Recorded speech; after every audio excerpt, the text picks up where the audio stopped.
తెలంగాణలో గవర్నర్ కోట ఎమ్మెల్సీలకు సంబంధించి జరుగుతున్న మ్యూజికల్ చైనాలలో దాన్ని లేకపోతే చిన్నప్పుడు పిల్లలు ఆడుకునే కుర్చీలు ఆట ఒకటి ఉంటుంది స్కూల్లో, అలాంటి ఆటనాలను అర్థం కాని పరిస్థితి. గత ప్రభుత్వం అధికారంలో ఉన్నప్పుడు గవర్నర్ కోటాలో ఎమ్మెల్సీలుగా ఇద్దరిని ప్రభుత్వం నామినేట్ చేసింది. వాళ్ళిద్దరికీ రాజకీయ నేపథ్యం ఉందని గవర్నర్ గారు యాక్సెప్ట్ చేయలేదు. అది అలా పెండింగ్లో ఉండగానే ఈలోపు ఎలక్షన్స్ రావడం, ఎలక్షన్స్ వచ్చి ఇప్పుడు వచ్చిన గవర్నమెంట్ ఇద్దరిని, ఒక మైనార్టీ నేతను, ఒక మైనార్టీ నేత అంటే ఒక మైనార్టీ వ్యక్తిని అండ్ తెలంగాణ ఉద్యమకారుడు, సుదీర్ఘకాలం ఈ ఉద్యమం అంతా పాల్గొని ఒక రకంగా చెప్పాలంటే తెలంగాణ జేఏసీ చైర్మన్గా కూడా పనిచేసిన కోదండరాం. అఫ్కోర్స్ ఆయన ఒక పార్టీ కూడా పెట్టారు. తర్వాత పార్టీ ఎంత స్ట్రాంగ్గా ఉందనే తర్వాత విషయం, కానీ పార్టీ అయితే పెట్టారు, ఆ పార్టీకి అధ్యక్షుడిగా కూడా ఉన్నారు. ఆ తర్వాత ఆయన మొన్నటి ఎన్నికల్లో కాంగ్రెస్ పార్టీతో ఒక అవగాహనతో పనిచేసి ఆ పార్టీ ఈ విజయంలో తన వంతు పాత్ర కూడా పోషించారు. కాకపోతే ప్రొఫెసర్గా, అంతకుముందు తెలంగాణ విద్యావంతుల వేదికగా ఒక ఇంటలెక్చువల్గా ఆయన పాత్ర చాలా కీలకమైంది తెలంగాణ ప్రస్థానంలో కానీ ఉద్యమంలో కానీ. సరే, కేసీఆర్ గారితో విభేదాలు, లేకపోతే ఆయనకి ఈయంతో విభేదాలు, అవి వేరే విషయాలు, అదంతా ఆయన దూరంగా ఉన్నారు. ఇప్పుడు కాంగ్రెస్ గవర్నమెంట్ రాగానే ప్రొఫెసర్ కోదండరాంకి అలాగే అమీర్ అలీ ఖాన్ని, ఇంకో మైనార్టీ నాయకుడికి, ఇద్దరికి గవర్నర్ కోటాలో ఎమ్మెల్సీలుగా నామినేట్ చేస్తే గవర్నర్ గారు ఆమోదించారు. అంతకుముందే గత ప్రభుత్వంలో ఎమ్మెల్సీలుగా నామినేట్ అయిన దాసోజు శ్రవణ్ గారు బీఆర్ఎస్లోనే ఉన్నారు, అలాగే సత్యనారాయణ గారు అని ఇంకో బీఆర్ఎస్ నాయకుడు, వాళ్ళిద్దరూ గవర్నర్ గారు తిరస్కరించడాన్ని కోర్టులో సవాల్ చేశారు. ఆ కేసు నడుస్తూ ఉండింది. కోదండరాం గారు, ఇప్పుడు నామినేట్ అయిన కోదండరాం గారు అండ్ అమీర్ అలీ ఖాన్ గారు ఇద్దరు నిన్న ప్రమాణ స్వీకారం చేద్దామని నిన్న వెళ్ళారు. చైర్మన్ గారు అందుబాటులో లేరు, కౌన్సిల్ చైర్మన్ గారు. మళ్ళీ ఇవాళ చేద్దాం అనుకున్నారు, కానీ ఇవాళ కాదు, రేపో ఎల్లుండి చేద్దామని వాయిదా వేసుకున్నారు. ఇవాళ కోర్టు జడ్జిమెంట్ ఇచ్చింది. విచారణ జడ్జిమెంట్ 8వ తారీఖు వాయిదా వేశారు, ఆర్గ్యుమెంట్స్ అయిపోయినాయి.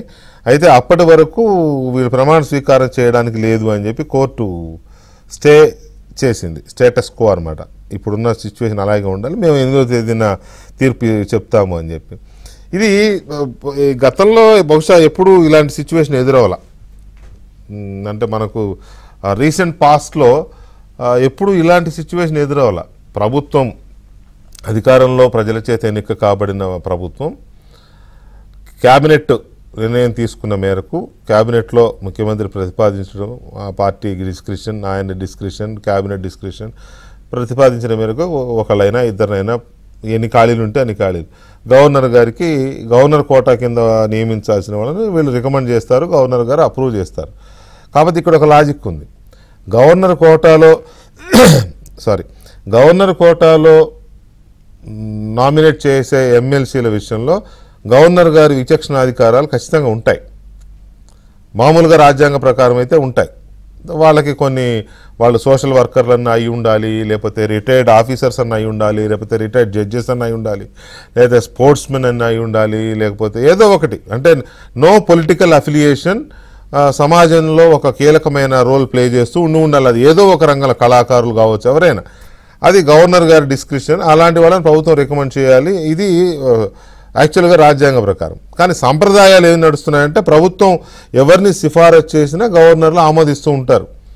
ఎందుకంటే అధికార పార్టీకి సంబంధించిన కొన్ని ఆబ్లిగేషన్స్ ఉంటాయి కాబట్టి గవర్నర్లు పెద్దగా దాని విషయంలో జోక్యం చేసుకోరు. ఇప్పటివరకు అలాగే జరుగుతూ వచ్చింది.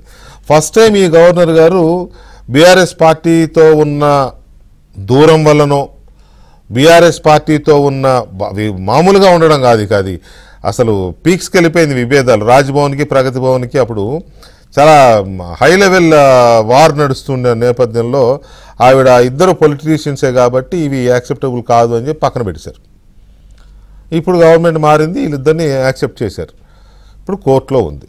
ఏంటి పరిస్థితి, ఎందుకు ఈ సిచ్యువేషన్ తలెత్తింది, ఎవరిది తప్పు, ఆ ప్రభుత్వాన్ని తప్ప, ఈ ప్రభుత్వాన్ని తప్ప, లేదా రాజ్భవనే కక్ష సాధింపులకు చర్యలుగా పాల్పడుతోందా, ఈ 3 పాయింట్ల చుట్టూ చర్చ జరుగుతుంది తెలంగాణలో. అలాగే మొత్తం ఇది ఒక కేస్ స్టడీ లాగా ఉంది దేశంలో కూడా. సో ఎందుకు ఈ రకంగా, పైగా కోదండరామ్ లాంటి ఉద్యమకారుడి ఇది కూడా ఆగిపోయింది. వాడు అఫ్కోర్స్ ఆయన పార్టీ పెట్టుకుని ఉండొచ్చు, ఆ పార్టీలో ఆయన సాధించింది లేదు పాడలేదు, కానీ ఆయన తెలంగాణ సాధనలో ఆయన ఒక కీలకమైన రోల్ ప్లే చేశారు ఉద్యమకారుడుగా.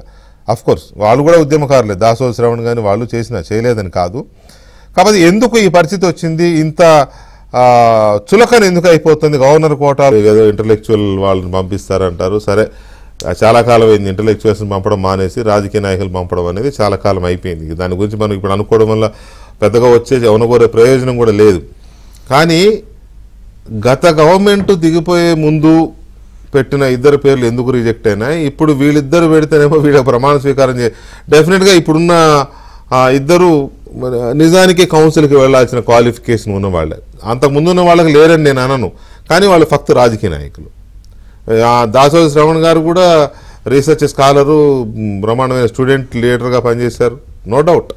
కానీ ఎందుకు ఇలా జరుగుతోంది అనేదే చాలా చర్చ జరుగుతోంది తెలంగాణలో. ఇది రాజ్భవన్ ఆడిన గేమ్ వల్ల జరిగిన దురదృష్టమా, లేకపోతే గత ప్రభుత్వం వల్ల జరిగిన బ్యాడ్ థింగా?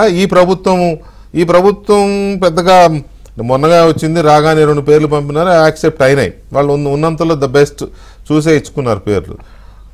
అది ఎందుకు జరిగింది అనేది మనం చర్చిద్దాం. చర్చలో మనతో బీఆర్ఎస్ నాయకులు, అధికార ప్రతినిధి మన్నె క్రిషాంక్ గారు, అలాగే అద్దంకి దయాకర్ గారు కాంగ్రెస్ పార్టీ సీనియర్ నాయకులు, అండ్ ప్రకాష్ రెడ్డి గారు భారతీయ జనతా పార్టీ సీనియర్ నాయకులు మనతో చర్చలో పాల్గొంటున్నారు. ముందుగా దయాకర్ గారు నమస్కారం.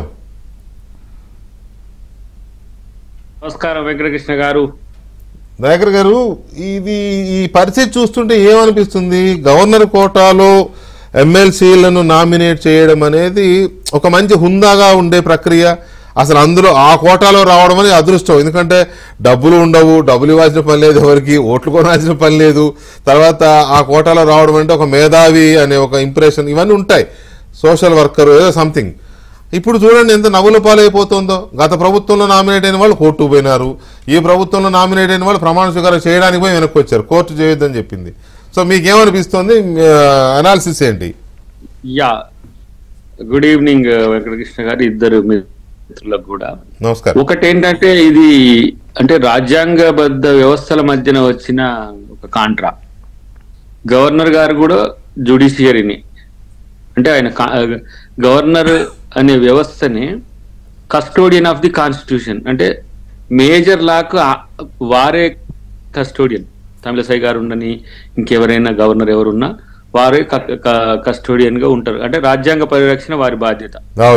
ఇటువైపు 4 అంగాల్లో, అంటే ఇటు ఎగ్జిక్యూటివ్ కానీ, లేదంటే మీడియా కానీ, పొలిటికల్ కానీ, వాటికి అంతా కూడా జ్యుడిషియరీనే కస్టోడియన్ గా ఉంటుంది. అంటే ఎక్కడ ఏ చట్టాలు అమలులో ఎలాంటి లోపం వచ్చినా కూడా చూసేది న్యాయ వ్యవస్థ. సో ఈ న్యాయ వ్యవస్థకు రాజ్యాంగ వ్యవస్థకు మధ్యన వచ్చిన సమస్య ఇది. దీన్ని ఎట్లా చూడాలనే విషయంలో గతంలో కూడా పాడి కౌశిక్ రెడ్డి గారి విషయంలో ముందు సమస్య అయింది. తర్వాత మన దాసోజు శ్రవణ్ గారు, సత్యనారాయణ గారు, వారు ఎక్స్ఎమ్మెల్యే, తర్వాత సంగారెడ్డి నుంచి పనిచేసిన వారు, టిఆర్ఎస్ లో ఉన్నారు. ఇద్దరు టిఆర్ఎస్ ఫేసెస్ అనే ఉద్దేశంతోనే వాటిని నిలుపుదల చేసినట్టుగా మనం భావించినప్పుడు కూడా శ్రవణ్ గారు దాని విషయంలో కోర్టుకు వెళ్ళిండి. ఏంటంటే నేను ప్రొఫెసర్ని కూడా, నాకు డాక్టరేట్ ఉన్నది, సామాజిక సేవ ఉన్నది అనే ఉద్దేశంతో వారు వెళ్ళిండ్రు. ఆ విషయంలో గవర్నర్ గారు వాటిని నిలిపివేయడం వల్ల వచ్చిన సమస్య. ఇప్పుడు తెలంగాణ వచ్చిన తర్వాత ఆ 2 ఎమ్మెల్సీ పోస్టుల ఖాళీ విషయంలో నోటిఫికేషన్ వచ్చింది. అవును.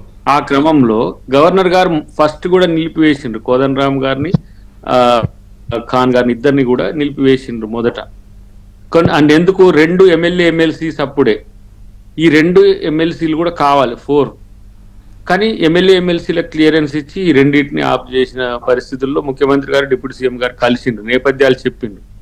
ఒకరు సామాజిక సేవ వైపు ఉంటే, ఇంకొకరు తెలంగాణ ఉద్యమంతో పాటు సరే రాజకీయ పక్షంగా ఉన్నప్పటికీ కూడా కోదండరామ్ గారి నేపథ్యం గవర్నమెంటల్ ఇష్యూస్ లో కూడా చేసిన వ్యవస్థను ఆమె అంగీకరించింది.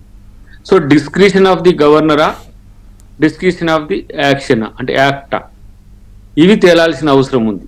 సార్ 24వ తారీఖు నాడు జడ్జిమెంట్ రాగానే వారు ఇమీడియట్ గా వీరిద్దరిని రిలీజ్ చేసిండ్రు. రేపు వాళ్ళు కూడా ఏది 9వ తారీఖు 8వ తారీఖు జరగబోతున్న వాదనలో ఎవరి వాదనలు గెలిస్తే ఏమవుతుందనే విషయంలో ఒక రాజ్యాంగపరమైన చర్చ జరుగుతుంది. అది దేశవ్యాప్తంగా కూడా జరుగుతున్నది. ఇప్పుడు ఈ అంశం కేవలం తెలంగాణకు సంబంధించింది అంశమే కాదు. చాలా వరకు ఏంటంటే ఇప్పుడు ఈ గవర్నర్ కోట అంతా కూడా వివిధ రంగాల్లో నిష్ణాతులైన సోషల్ సర్వీస్ కానీ, సాహిత్యం కానీ, క్రీడలు కానీ, సమాజాన్ని ప్రభావితం చేసే మహోత్కృష్టమైన వ్యక్తులకు ఇచ్చే ఎమ్మెల్సీలకు. సో ఆ క్రమంలో ఒక్కటి మాత్రమే సమస్య అవుతున్నది నాకు తెలిసి, ఏది కోదండరామ్ గారి విషయంలో కొంత ఆలోచన చేస్తున్నారు. ఎందుకంటే వారు రాజకీయ పక్ష నేత, గతంలో ఎమ్మెల్సీగా కంటెస్ట్ చేసిండ్రు, తర్వాత ఒక రాజకీయ పక్షానికి కూడా మద్దతు ఇచ్చిండనే అంశంలో శ్రవణ్ గారు మిగతా పెద్దలంతా దాని మీద పోయి ఉంటారు. కానీ న్యాయ వ్యవస్థ చెప్పినట్టు కాంగ్రెస్ పార్టీ వింటది. నాకు తెలిసి ఏంటంటే కోదండరామ్ గారిని ఈ 5-6 సంవత్సరాల నేపథ్యాన్ని కాకుండా ఒక 68 సంవత్సరాల సుదీర్ఘ ఏమంటాము సామాజిక సమస్యల మీద పోరాడిన కోదండరామ్ గారిని, తెలంగాణ ఉద్యమం కొరకు పోరాడిన కోదండరామ్ గారిని చూస్తే పోయేది లేకుండా అని నాకు అనిపించింది. బట్ ఏమైనా న్యాయ వ్యవస్థ పరిస్థితి రాజకీయాలు అట్లా ఉండదు కదా, రాజకీయాలు అట్లా ఉండదు కదా. మాకు రాలేదు కాబట్టి అవతల వాళ్ళకి ఎట్లా ఇస్తారనే ప్రశ్న వస్తుంది. డెఫినెట్గా ఇప్పుడు రాష్ట్రపతి సూచించే వాటిల్లో కూడా రాష్ట్రపతి ఎంపీలను రాజ్యసభకు కూడా 12 ఇట్లనే ఉంటాయి. ఆ విషయాల్లో కూడా కొంత కాంట్రడిక్షన్ ఉన్నది. అంటే ఇప్పుడు అమితాబ్ బచ్చన్ గారు కానీ, జయా బచ్చన్ గారు కానీ గతంలో అయినప్పుడు సచిన్ టెండూల్కర్ అంటే ఆయనకి ఏమి అసలు రాజకీయ వాసనలే లేవు. కానీ ఇక్కడ కోదండరామ్ గారు ఇప్పుడున్న విపక్షానికి కొంత వచ్చిందని నేను అనుకుంటున్నా. బట్ ఏమైనా సరే అల్టిమేట్ గా ఇంకో అవకాశం కాంగ్రెస్ పార్టీ ఇస్తుంది. మా పార్టీ కొరకు గతంలో వారు త్యాగం చేసిండ్రు కాబట్టి డెఫినెట్ గా వారిని అకామిడేట్ చేయడంలో కాంగ్రెస్ పార్టీకి పెద్ద సమస్య ఉంటుందని అయితే నేను అనుకోను. రైట్, ఒక్క నిమిషం దయాకర్ గారు. కృష్ణన్ గారు, కోర్టుకి వెళ్ళడం అనేది దట్ ఈస్ దేర్ ఇది అనుకోండి, హక్కు అనుకోండి. కాకపోతే గవర్నర్ గారు వాళ్ళిద్దరి అభ్యర్థిత్వాన్ని తిరస్కరించారు కాబట్టి వాళ్ళలో ఆ బాధ, పెయిన్ ఉంటుంది. ఈ సాంప్రదాయం రాజకీయాల్లో ప్రభుత్వాలు ఎవరు అధికారంలో ఉన్నా వాళ్ళ మనుషుల్ని రికమెండ్ చేస్తారు, గవర్నర్లు ఆమోదిస్తూ వస్తున్నారు. కానీ ఇక్కడే ఎందుకో ఒక ఇది వచ్చింది, ఇది శ్రవణ్ గారి విషయంలో అండ్ అంతకుముందు కౌశిక్ రెడ్డి గారి విషయంలో వచ్చింది. ఇప్పుడు వీళ్ళు కోర్టుకు వెళ్తే ఇప్పుడు అది ఆగిపోయింది. వికే గారు, ఇక్కడ రాష్ట్ర ప్రజలు తెలుసుకోవాల్సింది ఏంటంటే ఇది వ్యక్తిగత పోరాటం ఎవరికి కాదు, శ్రవణ్ గారిది కాదు, సత్యనారాయణ గారిది కాదు. కోదండరామ్ గారికైనా ఆమిర్ అలీ ఖాన్ గారికైనా వారికి ఎమ్మెల్సీలుగా వస్తే అందరం సంతోషపడతాం, అంతే కదా, డెఫినెట్గా 100%. అదే టైంలో శ్రవణ్ దాసోజు గారికి వచ్చినా, సత్యనారాయణ గారికి వచ్చినా నాకు తెలిసి అద్దంకి దయాకర్ గారు కూడా సంతోషపడుతుండే. పాయింట్ ఇక్కడ ఏంటంటే తప్పెవరిది అని ఆలోచిస్తే ఖచ్చితంగా ఇవాళ మాట్లాడుకోవాల్సింది రాజ్భవన్ వేదికగా జరిగిన పొరపాట్లే. ఎందుకు నంబర్ 1, దానికంటే ముందు నేను కొన్ని డేట్స్ చెప్పాలి. First of all Shravan Dasoju గారు, సత్యనారాయణ గారు వేసిన పిటిషన్ ఏదైతుందో 7th డిసెంబర్ 2023. అప్పటికి అసలు కోదండరామ్ గారు అప్పుడే ప్రభుత్వం వచ్చి 3 రోజులు అయింది. కోదండరామ్ గారి పేరు రాలేదు, ఆమిర్ అలీ ఖాన్ గారి పేరు రాలేదు. నాకు తెలిసి శ్రవణ్ గారు జ్యోతిష్యం కూడా భవిష్యవాణి ఏం చూడలేదు, కళ కూడా కనలేదు వీళ్ళకి వస్తుంది అనేది. ఫస్ట్ హియరింగ్ అయింది 2 జనవరి 2024. సెకండ్ హియరింగ్ అయింది 5 జనవరి 2024. తర్వాత గవర్నర్ గారు ఆఫీస్ 17 జనవరిన వాళ్లకు గవర్నర్ గారు ప్రెస్ రిలీజ్ చేశారు దట్ కోర్టు తీర్పిచ్చే వరకు మేము దాన్ని హోల్డ్ చేస్తాము అనేది చెప్పడం జరిగింది. ప్రెస్ రిలీజ్ చేసిర్రు గవర్నర్ గారు రాజ్భవన్ కేంద్రంగా. మీకు దాని తర్వాత మీరు గమనిస్తే మనకు మొన్న కొంత రోజుల ముందు గవర్నర్ గారిని 24న రేవంత్ రెడ్డి గారు కలిసిరు. దాని తర్వాత మేబీ మనము జియో వచ్చింది 27న వీళ్ళిద్దరిది పేరు. అంటే ఇక్కడ నేను ఎందుకు ఈ డేట్స్ చెప్తున్నాను అంటే శ్రవణ్ గారు కోదండరామ్ గారి మీద ఏదో చేసిండ్రు అని జనసమితి అయినా కాంగ్రెస్ పార్టీ అయినా వాళ్ళు దాన్ని డివియేట్ చేసుకొని పొలిటికల్గా చేసి మా మీద బురద చల్లాలంటుంటే కరెక్ట్ కాదు. ఎవ్వరు కూడా కోదండరామ్ గారిని పేరు చేస్తూ అందులో చేయలేదు. గవర్నర్ గారిది ఎందుకు చేసినాం అని అంటే నంబర్ 1, గవర్నర్ కోటాలో అప్పుడు చేసిన నిర్ణయాన్ని మీరు డిలే చేసారు, తాత్సారం చేసారు. ఎంతకాలం నాంచి పెట్టుకున్నారు, ఆ క్రైటీరియా ఇవి అవే అని చెప్పారు. ఇవాళ మరి అదే క్రైటీరియా మీరే చెప్పారు ఆల్రెడీ ఎక్స్ప్లెనేషన్. శ్రవణ్ దాసోజు గారు పొలిటికల్ పార్టీలో ఉన్నారు అని అంటే కోదండరాం గారు ఒక పొలిటికల్ పార్టీనే రన్ చేశారు, ప్రెసిడెంట్ ఆ పార్టీకి. ఉద్యమంలో ఇద్దరు చేశారు, శ్రవణ్ దాసోజు గారు చేశారు, పక్కన పెడితే ఆయన అధ్యక్షుడు, దానికి అంతే అధ్యక్షుడు. లాస్ట్ టైం కూడా వాళ్ళ పార్టీ నుంచి కంటెస్ట్ చేశారు, కాంగ్రెస్ పార్టీతోని ఆ కూటమిలో పొత్తులో ఉండే. ఈసారి కంటెస్ట్ చేయకపోయినా కూడా పొత్తులో వాళ్ళు ఉండే, ఓపెన్ అలయన్స్ లో ఉండే. ఇన్ఫాక్ట్ మీకు ఎమ్మెల్సీని అప్పుడు ఇస్తారు అనేది కూడా అప్పుడే ప్రచారంలో జరిగింది, పొత్తుల్లో జరిగినప్పుడు చర్చ జరిగింది. సో మేము అనేది ఈ దేశంలో rule of law applies to all. ఆ విషయంలో మేము ఇవాళ కోర్టు ఏదైనా తీర్పు తీసుకున్నా కూడా ఏం చేస్తుంది, కేస్ స్టడీస్ తీసుకుంటుంది రెఫరెన్స్ లో. మేము ఇవాళ పెట్టిన ప్రేయర్ ఆఫ్ ద పిటిషన్ ఏంటిది అంటే గవర్నర్ గారి రూల్స్ ఎందుకు ఇట్లా మారుతున్నాయి. అప్పుడు మేము పెట్టింది ఏంటి అంటే ఫస్ట్ మీరు అది రిలీజ్ చేయండి దాని డిసిషన్ తర్వాత. ఇవాళ మేము ప్రజల ముందు మాట్లాడుతున్నాం, కోర్టు ముందు ఈ పాయింట్ లేదు, కోదండరాం గారి పాయింట్. కానీ ఇవాళ ప్రజల ముందు మేము అడిగేది ఏంటంటే అప్పుడు చెల్లంది, అప్పుడు కరెక్ట్ గా అంది, ఇప్పుడు కరెక్ట్ ఎట్లయితే అడగాల అవుతాం మేము గవర్నర్. రిజెక్ట్ చేయడంలో డిమెరిట్స్ ఏంటి, ఇప్పుడు యాక్సెప్ట్ చేయడంలో మెరిట్స్ ఏంటి అనేది మీ పాయింట్. ఆమిర్ అలీ ఖాన్ గారు ఇవాళ ఎమ్మెల్సీ కాకముందు అఫీషియల్ గా జగన్మోహన్ రెడ్డి గారి పార్టీలో జగన్మోహన్ రెడ్డి గారు కండువా వేసుకుంటే వైఎస్ఆర్సీపీ పార్టీ సభ్యులు ఆమిర్ అలీ ఖాన్ గారు 2014లో చూపెట్టమంటేనే నా ఫోటో చూపిస్తాను. వారు రాజకీయ పార్టీలో ఉన్నప్పుడు కోదండరాం గారు ఉన్నప్పుడు మరి శ్రవణ్ దాసోజు గారు సత్యనారాయణ గారు చేసిన పాపం ఏంటిది. ఇవాళ గతంలో తప్పు కదా అని వదిలేయలేం. గవర్నర్ గారు అప్పుడు తప్పు ఇప్పుడు తప్పు కాదు అని అంటే అది కరెక్ట్ కాదు. సో టుడే గవర్నర్ గారు షీ హ్యాస్ టు ఆన్సర్. ఇవాళ చేసింది ఖచ్చితంగా ఒక పొలిటికల్ స్టాండ్ తో చేసిర్రు అని మేము భావిస్తున్నాం. కాబట్టి అది ప్రజల ముందు ఎక్స్పోజ్ చేయడానికి మేము ఇది కంటిన్యూ చేస్తున్నాం. మేము వాస్తవానికి వాళ్ళ చర్చ ఏంటంటే ఎందుకు మాకు తెలుసు ప్రజల్లో వీళ్ళు ఏం తీసుకొని పోతారు, కోదండరాం గారికి పదవి రాకుండా ఆపుతున్నారు అనేది తీసుకొని పోతారు. నేను అందుకే ఆ డేట్ చెప్తున్నాను, స్టార్టింగ్ అదే చెప్పారు.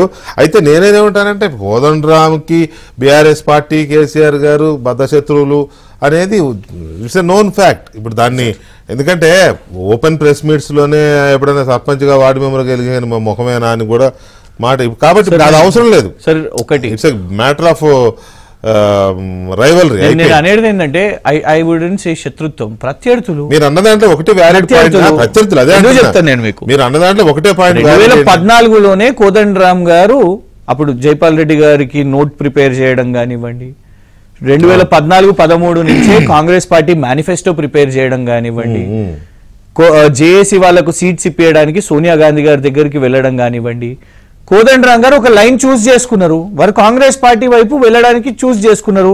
సో కేసీఆర్ గారు ఒక పార్టీ నేతగా ఏమని అనుకుంటారు, ఎట్లా ఫ్రెండ్షిప్ అయితే ఉండదు కదా. సో పొలిటికల్ డిస్టెన్సింగ్ అయితే ఉంటది. నేను దాన్ని శత్రుత్వం అనే వర్డ్ యూజ్ చేయను కానీ ఖచ్చితంగా ప్రత్యర్థులుగా చూస్తారు 100%. అయితే ఇక్కడ ప్రకాష్ రెడ్డి గారు ఇది ఏ రకంగా చూసినా కూడా గత ప్రభుత్వంలో కేసీఆర్ గారి ప్రభుత్వంలో ప్రగతి భవన్కి రాజ్ భవన్కి జరిగిన ఒక ప్రత్యక్ష యుద్ధమే, ఇక పరోక్షంగా కూడా కాదు, అది ప్రత్యక్షమే. ఎందుకంటే బడ్జెట్ సమావేశాలు అప్పుడు గవర్నర్ కానీ పిలవకపోవడము, లేకపోతే అసలు అది ఒకటి కాదులే, చాలా రకాలుగా గవర్నర్ లేకుండానే గవర్నమెంట్ నడిచిపోయింది. మై గవర్నమెంట్ అనే స్పీచ్ చదవాల్సిన గవర్నర్ లేకుండానే గవర్నమెంట్ నడిచిపోయింది గత ప్రభుత్వ హయాంలో. అట్ ది సేమ్ టైం ఇంకా కొన్ని ఇటువైపు నుంచి ఆవిడ నాన్ కోఆపరేషన్ కూడా ప్రభుత్వానికి, ఇదంతా చూసాం మనం. సో ఈ ప్రత్యక్ష యుద్ధంలో పర్సనల్గా తీసుకోవడం వల్ల గవర్నర్ గారు కౌశిక్ రెడ్డి విషయంలో కానీ, లేకపోతే మొన్న దాసోజు శ్రవణ్ అండ్ సత్యనారాయణ విషయంలో కానీ ఆమె యాక్సెప్ట్ చేయకపోవడము, ఇంతలోనే గవర్నమెంట్ మారడం, ఇది ఇప్పుడు ఇది రాజ్భవన్ చేసిన ఒక పర్సనల్గా తీసుకున్న వ్యక్తిగతమైన కక్ష అనాలని, కక్ష అనే పెద్ద పదం కాదు కానీ ఆ రకమైన దీని వల్లనే ఇదంతా వచ్చింది, నవ్వుల పాలే పరిస్థితి వచ్చింది అనేది అనుకుంటున్నారు అందరూ. సార్ ముందు మిత్రులందరికీ నమస్కారం సార్. హలో చెప్పండి సార్. ఇప్పుడు ముందు నాకున్న ఒక పెద్ద డౌట్ ఏంటంటే దాసోజు శ్రవణ్ గారు కానీ సత్యనారాయణ గారిని కానీ ఆ ఫైల్లో వాళ్ళిద్దరి నామినేషన్ రిజెక్ట్ చేస్తూ గవర్నర్ ఇచ్చిన నోటు మన దగ్గరే ఉందా సార్? మీడియాలో కానీ బయట కానీ ఎక్కడ ఉందా? లేదు. ఎందుకు లేదు లేదు ఏ బేసిస్ మీద వాళ్ళిద్దరి యొక్క నామినేషన్ రిజెక్ట్ చేసింది గవర్నమెంట్? ఆ రోజు మీడియాకి వచ్చిన ప్రకటన గాని వార్తలు గాని ఏంటంటే వీళ్ళిద్దరు రాజకీయ నా దగ్గర పార్టీ ఉంది. కార్యకర్తలు నా కాబట్టి దగ్గర ఉంది. ఉందట, కృష్ణాంక్ దగ్గర ఉందట. రాజకీయ పార్టీ చెప్పండి. ఏమన్నది నాకు కొంచెం డౌట్ అది ఏమన్నది కృష్ణాంక్ గారు చదువుతున్నారు. చాలా పెద్ద లంబా చౌడ ఉంది ఇందులో. There are several eminent non politically affiliated people recognized in our state fulfilling the requisites prescribed. Last para ఒకటి చదివేస్తాను మీకోసం. My earnest request to the cabinet and the honourable chief minister is to avoid such politically aligned persons to fill up nominated post under article 171 subclause 5 of the Constitution of India, defeating its objectives and enactment, and consider only genuinely eminent persons in the respected field. As such, the nomination of Mr. Dasoju Shravan Kumar is rejected and the file is returned. That's what I am saying. మామూలుగా రాజ్యాంగం ప్రకారం అయితే article 171 sub clause 5 ప్రకారం social వర్కర్లు non political వాళ్ళకి ఇస్తారండి. నేను చదువుతాను sir. Literature, science, art, cooperative movement and social service. అవి కూడా నాన్ పొలిటికల్. లేదు సార్, మళ్ళీ క్లారిటీ చెప్తున్నాను సార్. అందుకోసం ఆర్టికల్ 171 కాన్స్టిట్యూషన్ లో ఉన్నటువంటి సబ్ క్లాస్ 5 లో the members are nominated by the governor under sub clause E of the clause 3 shall consist of the persons having the special knowledge or practical experience in respect of such matters as the follow, namely literature, science, art, cooperative movement and social science. Okay, this is exactly one article 171 says. This is the Constitution of India. అది బయటికి వెళ్ళి కాదు, Constitution of India Bakshi పుస్తకం అయితే అయినా sir. నేను అనేది అంటే it is not the political issue. మీరు దాసోజు శ్రవణ్ రికమెండ్ చేస్తున్నప్పుడు ఇప్పుడు ఇవి మీరు పొలిటికల్ అఫిలియేషన్ ఉండవచ్చు కాక, కానీ ఎమినెన్సీని ఎస్టాబ్లిష్ చేయడం అనేది ఎవరి ఈజ్ ఎమినెంట్. ఇప్పుడు Prakash Reddy maybe A political person, but is eminent doctor, is eminent professor, is eminent academician, is eminent literature person, something. Shravan కూడా రీసెర్చ్ స్కాలర్ అండి. నేను ఇందాకే చెప్పాను. ఇన్స్టిట్యూట్ ఆఫ్ పబ్లిక్ ఎంటర్ప్రైజ్ లో టీచింగ్ ప్రొఫెసర్ కూడా ఆయన. నేను కూడా డాక్టరేట్ నేను డాక్టరేట్ చేసిన తర్వాత నేను నా వ్యాపారం చేసుకున్నా, ప్రైవేట్ ఉద్యోగమా ఇంకో ఉద్యోగమా ఏదో చేసుకున్నాం, అయిపోయింది. That is gone life issue. నేను అనేదంటే కోదండరామ్ గారిని దాసోజు శ్రవణ్ గారిని కంపేర్ చేస్తున్నప్పుడు చర్చ మొదలైనప్పుడు కోదండరామ్ గారు ఆయన సర్వీస్ మొత్తం కూడా 60 సంవత్సరాల పాటు ఆయన సర్వీస్ లో 60 రిటైర్మెంట్ అకాడమిషియన్. ఈ పబ్లిష్డ్ ఆర్టికల్స్, ఈ పబ్లిష్డ్ PhDs ఆల్సో. నేను శ్రవణ్ గారి క్వాలిఫికేషన్ తక్కువ చేసి ప్రశ్నించట్లేదు కాదు. Shravan is also a qualified person. అయితే ఎమినెన్సీని ఎస్టాబ్లిష్ చేసిన బాధ్యత ఆయన, దాంట్లో నిష్ణాతుడు అని చూపెట్టాల్సిన బాధ్యత ఎవరికి? This my first question. దీనికి ఒక ఎగ్జాంపుల్ చెప్తాను సార్. రీసెంట్ పాస్ట్ ఒక ఎగ్జాంపుల్ చెప్తాను. ఇప్పుడు పద్మశ్రీలను మన అందరం కూడా అప్లోడ్ చేసుకోవచ్చు ఆన్లైన్ లోనే. No personal request, no personal recommendations ఏం లేవు. దానికి ఒక కమిటీ వేసినారు. అయితే పద్మశ్రీ ఇస్తున్నప్పుడు కూడా ఒక వ్యక్తి దాంట్లో నిష్ణాతుడు, ఇన్ని సంవత్సరాలు పనిచేశాడు, ఇట్లా పనిచేశాడు, ఎట్లా పనిచేశాడని దాంట్లో పద్మశ్రీ ఇవ్వడానికి ఉన్నటువంటి క్రైటీరియాస్ లో దాన్ని ఎస్టాబ్లిష్ చేయడం కోసం మీ 100, 50 ఎన్ని నీకు ఉన్న ఎవిడెన్స్ లో సర్టిఫికెట్ లో ఇంకోట దాన్ని ప్రొడ్యూస్ చేసిన బాధ్యత ఎవరికి? ఇస్తున్నప్పుడు దాసోజు శ్రవణ్ గారి యొక్క ఎమినెన్సీని, దాని వారి యొక్క గొప్ప అంటే అకాడమిషియనా ఇంకోట దాన్ని మొత్తాన్ని కూడా ఎస్టాబ్లిష్ చేసిన బాధ్యత ఆ రికమెండేషన్ చేస్తున్న కేబినెట్ ప్రభుత్వానిదే. నేనేమంటున్నా అంటే ఈవెన్ సత్యనారాయణ గారి విషయంలో కూడా నేను తక్కువ చేశాను కదా. సత్యనారాయణ గారు కూడా సోషల్ వర్కర్. అయితే ఎక్కడ సోషల్ వర్కర్, ఎట్లా సోషల్ వర్కర్, ఏ యాక్టివిటీ చేశాడు? ఫోటోగ్రాఫ్స్, లిటరేచర్, వాళ్ళు ఇచ్చినటువంటి పేపర్ స్టేట్మెంట్స్, లేకపోతే వాళ్ళు ఇచ్చిన సర్టిఫికెట్స్ ఇట్లా ఎస్టాబ్లిష్ చేస్తూ మీకు తెలుసు వెంకటకృష్ణ గారు ఏ దానికైనా పద్మశ్రీ కావాలంటే 400 పేజీల పుస్తకాలను అప్లోడ్ చేస్తున్నారు ఇప్పుడు ఆన్లైన్ లో. అదంతా కమిటీ చూస్తుంది, వాళ్ళు నిజంగా ఎఫిషియెంటా కాదా అని పూర్తి చేసినాక అందుకెళ్ళి బెస్ట్ ఒక మాట ప్రకాష్ రెడ్డి గారు, మీరు అనేది ఇప్పటి వరకు మీరు చెప్పిన దాంట్లో ఏది కూడా మనం కొట్టిపారేయలేని అంశాలే. రాజ్యాంగం ప్రకారం కానీ ఇవన్నీ ఎవరు కొట్టిపారేరు. కానీ ఈ ఇన్సిడెంట్స్ జరగడానికి ముందు ఏది దాసోజు శ్రవణ్ గారిది, సత్యనారాయణ గారిది, అంతకుముందు కౌశిక్ రెడ్డి వ్యవహారం జరగడానికి ముందు వరకు ఎంతో మంది గవర్నర్ కోటాలో ఎమ్మెల్సీలు అయినారు. ఫక్తు రాజకీయ నాయకులు ఎమ్మెల్యేలుగా చేసి ఓడిపోయిన వాళ్ళు ఎమ్మెల్సీలు అయినారు, మంత్రులుగా చేసి ఓడిపోయిన వాళ్ళు ఎమ్మెల్సీలు అయినారు. ఒక్క మాట ప్లీజ్ లెట్ మీ అంటే నేను మిమ్మల్ని తప్పడం కాదు. ఇప్పుడు అక్కడ దాకా ఎందుకు? ఇప్పుడు సుఖేందర్ రెడ్డి గారు ఇప్పుడు చైర్మన్ ఉన్నారు, కౌన్సిల్ చైర్మన్. మరి ఎంపీగా చేసి మళ్ళీ ఎమ్మెల్సీ చైర్మన్ అయినారు. అంటే గతంలో ఏ గవర్నర్ అప్పుడు కూడా ఈ రాజ్యాంగం ఆర్టికల్ 171 సబ్ క్లాస్ 5 ఎవరు పట్టించుకోలేదా? నేనే కాదట్లేదు సార్, మీరు చెప్పిందని కాదనట్లా. కానీ ఇప్పటి వరకు ఉన్న కన్వెన్షన్ ని ట్రెడిషన్ ని మాత్రమే ఇప్పుడున్న రాజ్భవన్ వైలేట్ చేసింది. కానీ రాజ్యాంగాన్ని ఫాలో అయిందని చెప్పుకోవడానికి క్లారిటీ ఇస్తాను సార్. ఉదాహరణకి మన పాత ఎగ్జాంపుల్ చిరంజీవి గారు ఉన్నారు, లేదా కృష్ణ గారు సినిమా యాక్టర్ ఉన్నారు, లేదా కృష్ణరాజు గారు ఉన్నారు. ఎవరైనా పాలిటిక్స్, వారు పాలిటిక్స్ లో ఉన్నారు. అమితాబ్ బచ్చన్ గారు కూడా పాలిటిక్స్ లో ఉన్నారు. ఎగ్జాంపుల్ చెప్తారు. వారు ఒక రంగంలో సినిమా రంగంలో వాళ్ళు ప్రముఖ నిష్ణాతులు.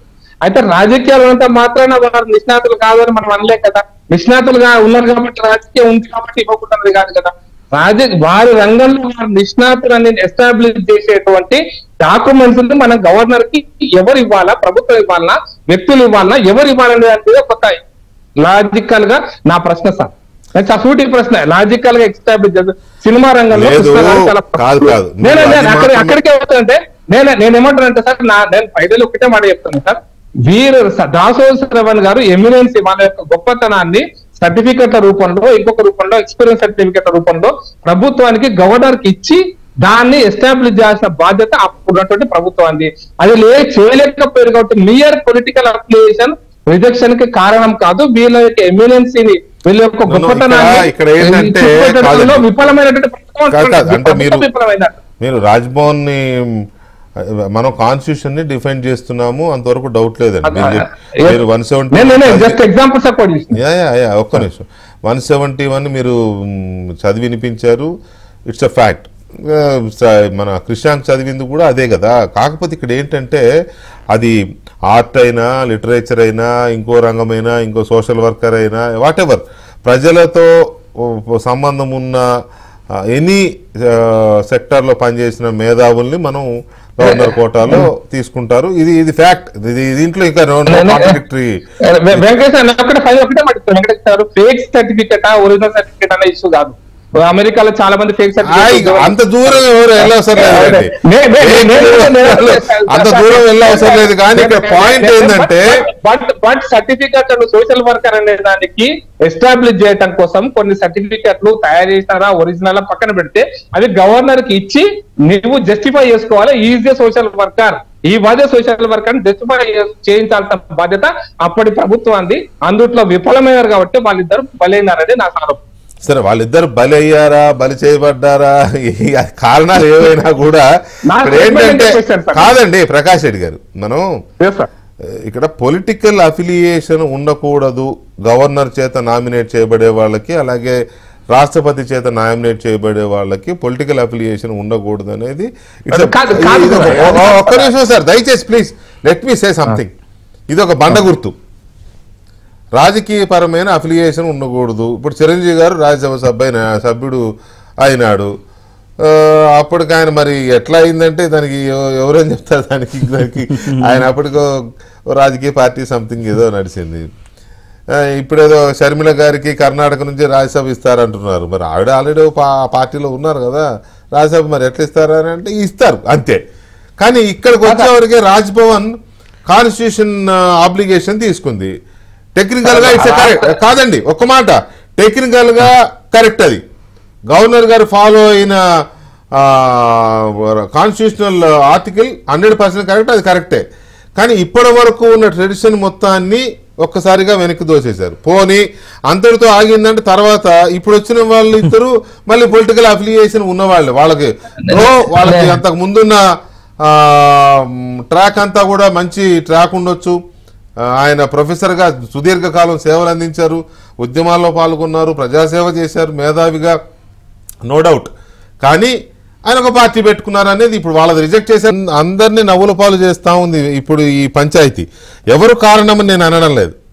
ఇప్పుడు బీఆర్ఎస్ వాళ్ళు రాజ్భవన్ కారణం అంటారు, కాంగ్రెస్ వాళ్ళు ఎవరిని డైరెక్ట్గా అనకున్నా కూడా బాధపడుతూ ఉండొచ్చు.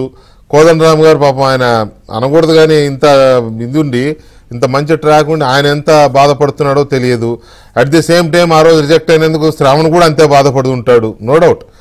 సో ఇది ఒక రకంగా హ్యూమిలియేషనే కదా. ఇది ఎవరు కారణం దీనికి?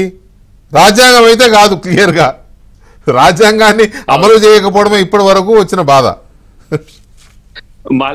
మళ్ళీ మీరు ఒకసారి బ్రేకింగ్ చేయాల్సి వచ్చు. నన్ను ఈ ఎమ్మెల్యేలు ఎమ్మెల్సీ ఇది కాకున్నప్పుడు గవర్నర్ ఎమ్మెల్సీ కోటలో కూడా దీపాదాస్ గారు పెడతా అన్నారు. అమ్మ వద్దు తల్లి, అది నేను ఎలిజిబుల్ కాదు అని చెప్పిన. ఎందుకంటే 2 times కంటెస్టెడ్ నేను. నాది ఏంటంటే మాలమానాడు అధ్యక్షునిగా, తర్వాత ఈ మధ్య సినిమాలు కూడా నటించిన కాబట్టి దాని క్రైటీరియా అన్ని లీగల్ పంపించినాము, క్లియర్ ఉందని చెప్పింది. అంటే నేను ఎమ్మెల్యే ఎమ్మెల్సీలు ఇస్తే ఇవ్వండి, దీంట్లో ఇస్తే మళ్ళీ రిజెక్ట్ అవుతుందని చెప్పి. ఎందుకంటే నాది కూడా డాక్టరేట్ ఉన్నది మన అంటే సరే మీది డాక్టరేట్, కానీ ఈ గవర్నర్ గారు వచ్చినాకనే కాంగ్రెస్ గవర్నమెంట్ లో మంత్రిగా పనిచేసి 4-5 సార్లు ఎమ్మెల్యేగా చేసిన బసవరాజు సారయ్య గారు ఎమ్మెల్సీ అయినాడు గవర్నర్ కోటాలో, సబ్జెక్టు కరెక్షన్. అవును, మరి ఇప్పుడు మనం వెతికితే ఎన్నో పోతాయి. ఇప్పుడు మీరు అన్న దాంట్లో నేను ఇంకా ప్రధానమైనది మన ప్రకాష్ రెడ్డి గారు మీరు ప్రస్తావన తెచ్చిండ్రు. మన చిరంజీవి గారు బెస్ట్ ఎగ్జాంపుల్. చిరంజీవి గారి ప్రొసీడింగ్స్ అనే ఇప్పుడు కూడా యూపీ నుంచి రాజ్యసభకు వారి ఎన్నిక అనేది ఒక చాయిస్ ఉన్నది. ఇప్పుడు వారికి పద్మవిభూషణ్ కూడా ఇప్పుడు మొన్న కేంద్ర ప్రభుత్వం ప్రకటించింది. అంటే ఒక జీవితంలో విభిన్నమైన కోణాలు ఉన్నప్పుడు గవర్నర్ గారు కన్సిడర్ చేయాల్సిన బాధ్యత ఉండే శ్రవణ్ గారి విషయంలో అది ఎందుకు లేదనే దగ్గర ప్రశ్న నాకుంది. కానీ కోదండరామ్ గారి శ్రవణ్ గారి మధ్యన ఏమంటారు వారి మధ్యన వాటికి తేడాల మీద చర్చ కరెక్ట్ గా పోతుందా లేదా అనే విషయంలో పక్కన పెడితే అసలు గవర్నర్ కోట ఎమ్మెల్సీల మీదనే ఒక చర్చ జరుగుతుంది. ఇప్పుడు ఎలాంటి వారికి గవర్నర్ కోట ఎమ్మెల్సీ ఇవ్వాలి అనేది సేమ్. ఇప్పుడు వీళ్ళు ఏమంటే మిక్స్డ్ గా ఉంటారు. ఇప్పుడు దయాకర్ అంటే యాక్సిడెంటల్ పొలిటీషియన్, బట్ ఈ turn in to the politics. అలాంటప్పుడు నీకు ప్రిసీడింగ్స్ పోతాయి కదా, నాకు ముందున్నాయన్నీ పోతాయి. ఇప్పుడు నేను face of the Congress party అయిపోతుంది.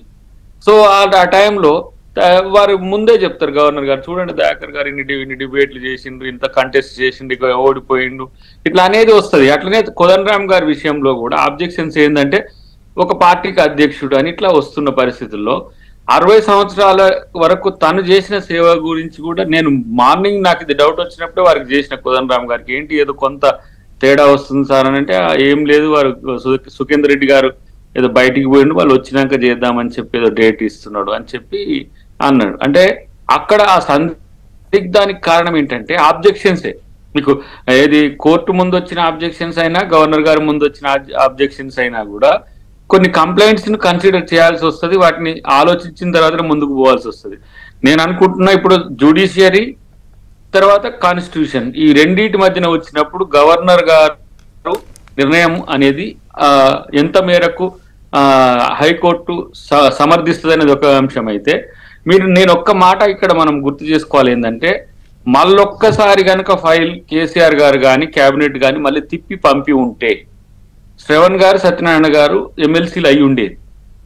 ఆమె డౌట్ ఎక్స్ప్రెస్ చేసినప్పుడు రెండవసారి క్యాబినెట్ మళ్ళీ రెజల్యూషన్ చేసి వారికి తిప్పి పంపుంటే రెండోసారి కాదనడానికి లేదు. అవును, అది ఎందుకు పంపలేదు అనేది $1,000 కాదు $1 million క్వశ్చన్. అంటే వాళ్ళు ఇప్పుడు ఏంటంటే ఇప్పుడు సత్యనారాయణ గారు ఎరుకల సామాజిక వర్గం చాలా సుదీర్ఘమైన రాజకీయ చరిత్ర ఉంది, వారు బీజేపీతోనే ఉన్నారు.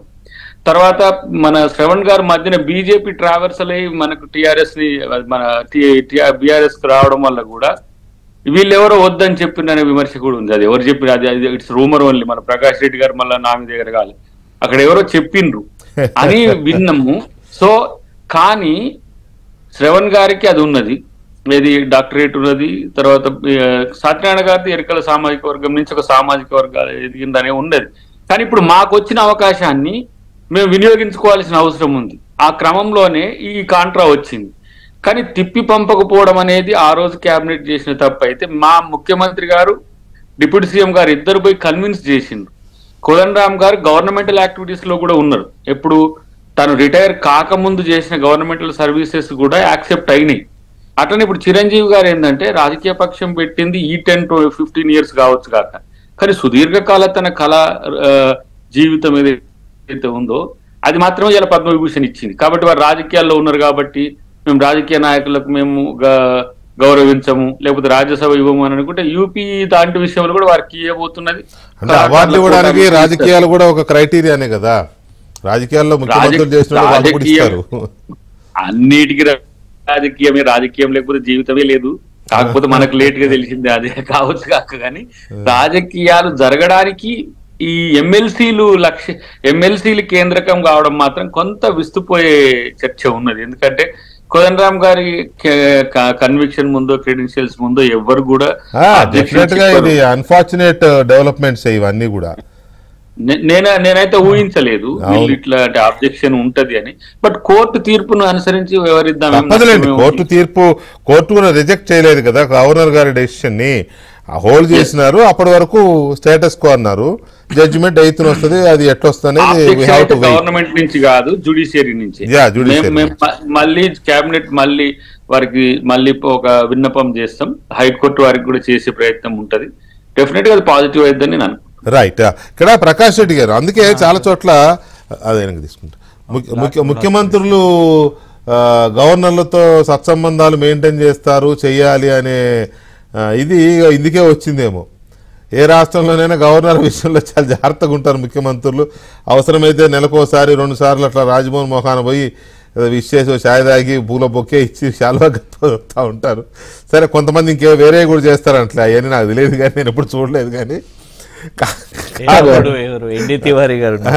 కాదు సూట్ కేసులో అయ్యే అంటారు కొంతమందికి, అన్ని విషయాలు నాకు తెలియదులే. సరే, ఓకే. అయితే ఇక్కడ గత ప్రభుత్వ హయాంలో అసలు చాలా భయంకరమైన యుద్ధం జరిగింది కదా. రెండోసారి దయాకర్ చెప్పినట్టుగా రెండోసారి మళ్ళీ ఫైల్ రికమెండ్ చేయడం వెనక్కి ప్రభుత్వం తరపున, లేకపోతే ఇప్పుడు రేవంత్ రెడ్డి గారు వెళ్ళి డిప్యూటీ సీఎం అండ్ సీఎం ఇద్దరు వెళ్ళి గవర్నర్ గారిని కన్విన్స్ చేసి వచ్చిన విధంగా జరగకపోవడం వల్లనే శ్రవణ్ వాళ్ళది రిజెక్ట్ అయింది అనుకోవచ్చునా? సార్ నేను అంత ముందు కొద్దిగా బ్రేక్ కాదు సార్. కాన్స్టిట్యూషన్ లోనే politician should not be recommended అని ఎక్కడ లేదు. లేదు correct. Politician should not be recommended అని అక్కడ లేదు. They should not, they are barred from this అని ఇక్కడ లేదు. Politicians also can be. అయితే సిచ్యుయేషన్ ఏంటంటే మనం శ్రవణ్ గారి విషయంలో కానీ సత్యనారాయణ గారి విషయంలో కానీ మీరు సోషల్ సర్వీసెస్ కిందనో లేకపోతే అకాడమిషన్ కిందనో ఆర్ట్ కిందనో మీరు రికమెండ్ చేస్తున్నప్పుడు సోషల్ సర్వీసెస్ లో వాళ్ళు ఎందుకు నిష్ణాతులో చెప్పడంలో విఫలమైంది ప్రభుత్వం నేను అంటున్నా. అసలు అక్కడ కదా పేచి 2 సార్లు పంపించినా 3వ సారి పంపించినా how is the social services లో నిష్ణాతుడు గొప్ప వ్యక్తి అనేది ఎస్టాబ్లిష్ చేయాల్సిన బాధ్యత ప్రభుత్వానికి. దాసోల్ శ్రవణ్ గారు అకాడమిక్ గా ఎట్లా ఎస్టాబ్లిష్ ఎట్లా సర్వీస్ చేశాడు, సమాజానికి ఏమేమి సేవ చేశాడు అనేది వాళ్ళ దగ్గర ఉన్న డాక్యుమెంట్స్ అన్నిటిని కూడా తీసుకొని పోయి గవర్నర్ గారికి ఇచ్చి అప్రైజ్ చేస్తే అది సిచ్యువేషన్ లేదు. కాన్స్టిట్యూషన్లీ there is no bar on appointing politicians under the governor quota. There is no. కాబట్టి మీరు ఎస్టాబ్లిష్ చేయడంలో విఫలమైనటువంటి ప్రభుత్వం, అప్పటి ప్రభుత్వము దాన్ని సాకుగా చూపించి రాజకీయాలు చేస్తుందని నేను ఆరోపిస్తున్నానండి చాలా స్పష్టంగా. ఇప్పుడున్నటువంటి పరిస్థితులలో కోర్టు సార్ ఏం చెప్తుందంటే కోర్టు కాన్స్టిట్యూషన్ ఇంటర్ప్రిటేషన్ తప్ప ఇంకేం చేయదు. నేను అందుకోసం చెప్పిన పద్మశ్రీ కానీ లేకపోతే రాష్ట్రపతి కోటాలో రాజ్యసభ సభ్యులకు కూడా నిమ్మల పదవి రాష్ట్రపతి కూడా రాజ్యసభ సభ్యులకు కూడా ఇవన్నీ వర్తిస్తాయి సార్. ఈ రూల్స్ అన్ని కూడా వర్తిస్తాయి ప్రొవైడెడ్ వాళ్ళు పొలిటికల్ పార్టీలో హేమమాలిని గారు రాజ్యసభలో నామినేట్ అయ్యారు సార్. మీకు ఐడియా ఉంటుంది సార్. షీ వాజ్ ప్రెసిడెంట్స్ కోటాలో నామినేట్ అయింది. పొలిటికల్ పార్టీతో ఉపన్యాసాలు ఇవ్వలేదంటే ఇచ్చింది. కాకపోతే నేనే పొలిటికల్ వేదికల మీద మాట్లాడింది. బట్ ఒక మంచి సినిమా రంగంలో ప్రముఖురాలుగా వారు నామినేట్ చేయబడ్డారు. కాబట్టి ఇవి దీన్ని ఆ కోణంలో చూడకుండా మనం రాజకీయ కోణంలో మనం ఏమేమి ఇవ్వము. వెంకటకృష్ణ ఒక మాట చెప్పొచ్చా? ఇప్పుడు ఒక నిమిషం చెప్పండి. నేనేమంటాను అంటే ఇప్పుడు కాళేశ్వరానికి నేషనల్ హోదా ఇవ్వాలా, ఇస్తలేదు కేంద్ర ప్రభుత్వం. నువ్వేం చెయ్యవు, దానికి సంబంధించిన డాక్యుమెంట్ సబ్మిట్ చేయవు, లేదా మాకు 25,000 కోట్లు ఇవ్వాలి. నేనేం చెయ్యా, నువ్వు ఇస్తావా తక్కువ కాగితం ఇచ్చిన లెటర్ ఇచ్చా నాకు ఇస్తావా ఇవ్వవా అంటే చట్టం కానీ రూల్స్ కానీ అక్కడ ఆఫీసర్ కానీ ఒప్పుకోరు sir. You have to establish అది జాతీయ హోదా కిందకి వస్తుందా రాదా, వస్తే ఏ కేటగిరీ కింద వస్తుందో ఎస్టాబ్లిష్ చేయాలి. అదే పద్ధతిలో అదే అంటే నియంత్రితపు ధోరణిలోనే దాసోల్ శ్రవణ్ గారి ఫైల్ కానీ సత్యనారాయణ గారి ఫైల్ కానీ పంపించి మేము పంపిస్తున్నాం ఇస్తావా సస్తావా అంటే చట్టం ఒప్పుకోదు సార్. దాంట్లో మీరు కాగితాలు పంపారు. అట్లీస్ట్ ఈయన సోషల్ వర్కర్ గిన్ని సర్టిఫికేట్లు ఉన్నాయి, 100 సర్టిఫికేట్లు ఉన్నాయి, 100 దగ్గర ఈయన పని చేసిండు, అన్నదానం చేసిండు, ఇంకోటి చేసిండు. దానికి సంబంధించిన ఎస్టాబ్లిష్ చేసేటువంటి క్రమంలో విఫలమైన రాష్ట్ర ప్రభుత్వం గవర్నర్ కోటాను ఈ విధంగా దురుపయోగం చేసే ప్రయత్నం చేసి రాజకీయంగా వాడుకోవాలనుకున్నది అనేది నా ఆరోపణ చాలా స్పష్టంగా. రైట్. ఫైనల్గా కృష్ణ గారు, ఇప్పుడు శ్రవణ్ గారి విషయంలో సత్యనారాయణ గారి విషయంలో అంతకుముందు కౌశిక్ రెడ్డి విషయంలో కూడా చాలా ఊహించని ఇది తగిలినాయి. మళ్ళీ సెకండ్ టైం ఫైల్ పంపిస్తే గవర్నర్ గారు ఏం చేసేవారని అది కొంచెం ఊహించి చెప్పే అంశం, దాన్ని అది కాసేపు వదిలిపెడదాం. ఇప్పుడు ఈ రకంగా కోదండరామ్ గారి విషయంలో, అమీర్ అలీ ఖాన్ గారి విషయంలో ఇది జరిగినందుకు, ఈ హడ్డీలు వచ్చినందుకు ఒక విజయం సాధించామని ఏమైనా ఫీల్ అవుతున్నారా? అస్సలుగానే కాదు. మా పోరాటం కోదండరామ్ గారి మీద, ఆమీర్ అలీ ఖాన్ గారి మీద కాదు, గవర్నర్ గారు. ఎందుకంటే ప్రభుత్వం వాళ్ళది ఎప్పుడు ఎవరినన్నా పెట్టుకుంటారు, వీళ్ళది కూడా అవ్వచ్చు కావచ్చు. కానీ గవర్నర్ గారు ఎక్స్పోజ్ అయినరు, మా నరేటివ్ని మేము చెప్తున్నాం. ఉదాహరణకు ప్లీజ్ డోంట్ మైండ్ 3 పాయింట్స్ తీసుకుంటాను నేను, మీరు ముగ్గురిది మాట్లాడింది. ఒకటి, నేను చాలా స్పష్టంగా చెప్పిన, మీరు అన్నప్పుడు మాకు శత్రువులు కాదు వారు, ప్రత్యర్థులు కోదండరామ్ గారు. సో వారికి వచ్చినందుకు మేమేం బాధపడతలేం. ఇంకొకటి, స్టార్టింగ్లో కాంగ్రెస్ వారు మాట్లాడినప్పుడు ఏమని అన్నారు అంటే అసలు కోర్టుకు వెళ్ళకపోయేది ఉండే అని. అంటే ఆ నరేటివ్ని నేను ఇవాళ ఒకవేళ దాన్ని బీట్ చేయకపోతే, నేను అసలు వెళ్ళింది వాళ్ళ మీద కాదు, మేము ప్రభుత్వం రాజ్భవన్ మీద, అది 7th డిసెంబర్ ఈ గవర్నమెంట్ ఫామ్ అవ్వకముందు. ఇంకొకటి బీజేపీ వారు మాట్లాడింది ఏంటి అంటే ఫస్ట్ శ్రవణ్ గారి క్రెడెన్షియల్స్ ని మీరు క్వశ్చన్ చేశారు. ఇక్కడ చర్చను ఎట్లా తీసుకున్నారు చూడండి. అండ్ ఇంకొకటి ఏంటంటే ఐ డోంట్ అండర్స్టాండ్ ఎందుకు భారతీయ జనతా పార్టీ రాజ్భవన్ ఆర్ గవర్నర్ గారి డిఫెన్స్ కి ఎందుకు రావాలనో అర్థం అవ్వట్లేదు కదా. అసలు బీజేపీ లీడర్ కాదు కదా గవర్నర్ అన్నప్పుడు, మీరు ఎందుకు డిఫెన్స్ కి రావాలి? నంబర్ 1 అక్కడనే అర్థమవుతుంది ద హోల్ నరేటివ్. ఇప్పుడు దయాకర్ గారు డిఫెన్స్ కి రాలేదే, వీళ్ళిద్దరి మధ్యలో కంపారిజన్ వద్దు మనకు చర్చ అని మీరేం చేసిర్రు? Comparison Shravan Dasoju garu versus Kodandaram in protection of Tamilisai garu అన్నట్టు Bharatiya Janata Party narrative. And important point నేను చెప్పబోతున్నాను ఏంటిదంటే, కాంట్రడిక్ట్ మీరు అవుతున్నారు, బీజేపీ వాళ్ళు కాంట్రడిక్ట్ అవుతున్నారు. ఎందుకు? మీరేమన్నారు? అందులో పొలిటికల్ అనేది లేదు, అసలు ఎక్కడ రాజ్యాంగంలో లేదు అని అన్నప్పుడు గవర్నర్ గారు మెన్షన్ చేసిన వర్డ్ ఏంది?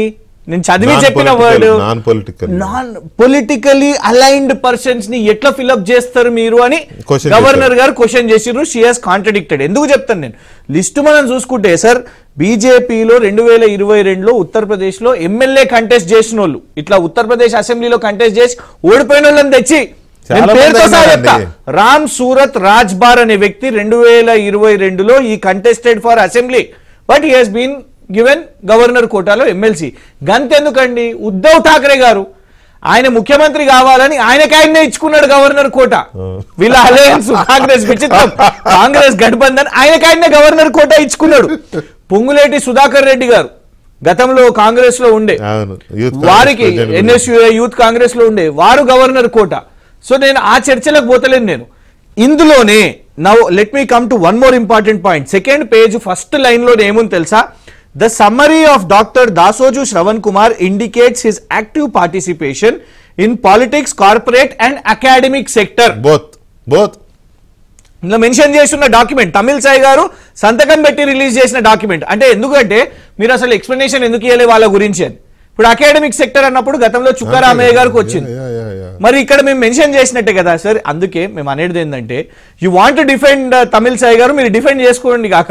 మా పాయింట్ ఇక్కడ ఏంటంటే, అప్పుడు తప్పైంది, ఇప్పుడు ఒప్పెట్లయితది, అది మా ప్రశ్న. కోదండరామ్ గారికి ఇవ్వండి, కానీ అప్పుడు తప్పైంది అని మాత్రం అదే అప్పుడు డిమెరిట్స్ ఏంటి, ఇప్పుడు మెరిట్స్ ఇక్కడ క్లియర్ గా పొలిటికల్ వెండేటా.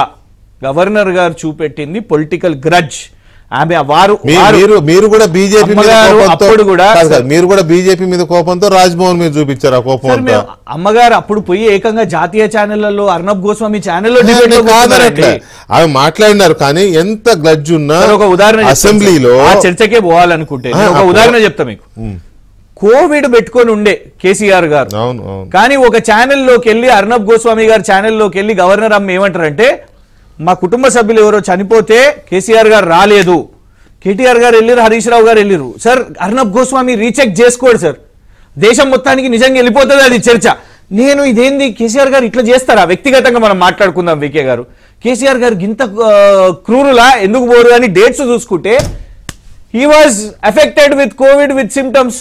అది ఎవరు పోయి చెప్పాలి? అర్నబ్ గోస్వామికి ఎవరు చెప్పాలి? తమిళ్ సాయి గారికి ఎవరు చెప్పాలి? చెప్పండి. ఇట్లా రోజు అబద్ధాలు మా మీద ప్రచారం చేశారు. మీ రెండు పార్టీల మధ్య యుద్ధం జరిగింది అప్పట్లో, ఇప్పుడు ఎలా ఉందో నాకు తెలియదు కానీ ఐఎమ్ గ్లాడ్ మీరు అన్నారు పార్టీ ఇంక్లూడింగ్ వారు కూడా తమిళ్ సాయి గారు కూడా అదే పార్టీ మెంబర్ గా బిహేవ్ చేశారు. నేను అనేది అప్పుడు బీజేపీ బీఆర్ఎస్ పార్టీ, అప్పుడు టీఆర్ఎస్ పార్టీల మధ్య యుద్ధం జరిగింది. అప్పుడు ఉండే ఇప్పుడు ఎవరు అనుకోవట్లేదు, ఒకవేళ ఉంటే అది మీ ఇష్టం, నాకు తెలియదు. కానీ అయితే బీజేపీ నాయకురాలుగా ఉండి గవర్నర్గా మారిన తమిళిసై గారికి మీ ప్రభుత్వానికి వారు వచ్చినప్పటి నుంచే వారు డైరెక్ట్ ఇప్పుడు తమిళనాడు ప్రెసిడెంట్ గారిని తెచ్చి డైరెక్ట్ గా చేశారు సార్. దయచేసి నేను డైరెక్ట్ గా కాదు. చేసిర్రు. మీ అలిగేషన్స్ నేను కాదనట్లే, మీ అలిగేషన్స్ మీవి, నా నెరేషన్ నాది.